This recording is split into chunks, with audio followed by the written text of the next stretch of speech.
Nobody's talking about this, and honestly, that's a scary part.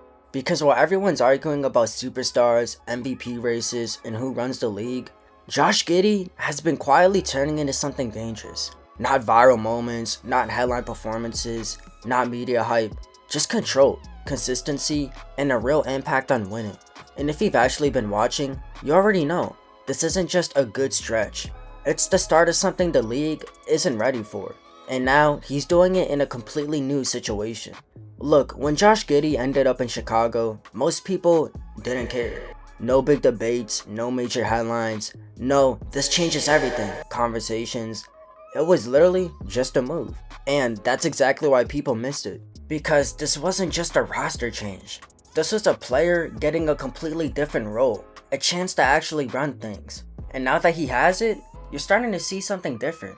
Giddey doesn't rely on athleticism. He doesn't rely on scoring bursts. His game is built on things that don't disappear. Vision, patience, decision making. That's why he fits anywhere. And on the Bulls, it's even more obvious. Because now you can actually see him dictating the pace of games.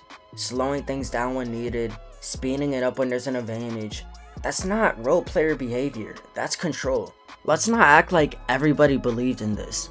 When he got moved, the conversation wasn't Giddey's about to take over. It was, can he really lead? Can he score enough? And does he even fit in this roster? Those doubts followed him into Chicago. And for a lot of players, that pressure exposes weaknesses. But for Giddey, it's doing the opposite. Watch how he plays. Not just highlights, full possessions. He doesn't rush, he reads everything. Defenders shift, he reacts instantly. Help comes, he finds the open man. And the one thing that stands out most, he's always one step ahead. That's what separates good guards from dangerous ones. And right now, he's starting to look dangerous. This is where he's improved the most. Before, teams could ignore him as a scoring threat. Now, you just can't. And it's not because he's dropping 40 points, but because he's efficient. Smart shot selection, better timing, more confidence. He's picking his spots instead of forcing them.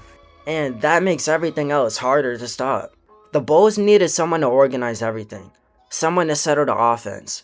Someone who can make the right decision every time down the floor. That's exactly what Giddey brings. He doesn't need to dominate the ball to control the game. He just needs to be involved. And once he is, everything starts flowing better. This is where it gets serious. Players like Giddey become more valuable in the playoffs. Because when the game slows down, his style becomes even more effective. Half-court offense, reading defenses, executing under pressure, that's his game. And if the Bulls get into that environment, he's not going to disappear. He's going to matter more. Now here's the part nobody wants to admit. He's still developing. He's still improving. He's still adjusting to a new role. So if this is what it looks like now, what happens when he's fully comfortable in Chicago? When the scoring becomes consistent? When the chemistry is locked in? That's when this turns from interesting to serious problem. Look, Giddey isn't loud. He's not flashy. He's definitely not trending every night. So people overlook him. But the impact is there. And eventually, winning forces attention. So yeah, you can't keep ignoring Josh Giddey. You can keep leaving him out of the conversation. You can keep acting like this is nothing. But if you've been watching closely, you already know. This isn't random. This definitely isn't luck. It's building into something real. And by the time everybody catches on, it might already be too late. You telling me you falling out of love with me. Hope you can find someone to love you better than I did. Taking our memories on love and treating it like nothing. Taking our memories on love and treating it like gossip. It's my love for my grandmother make me gentle when I care for you. Tell me you're falling out of love, breaking my heart in two.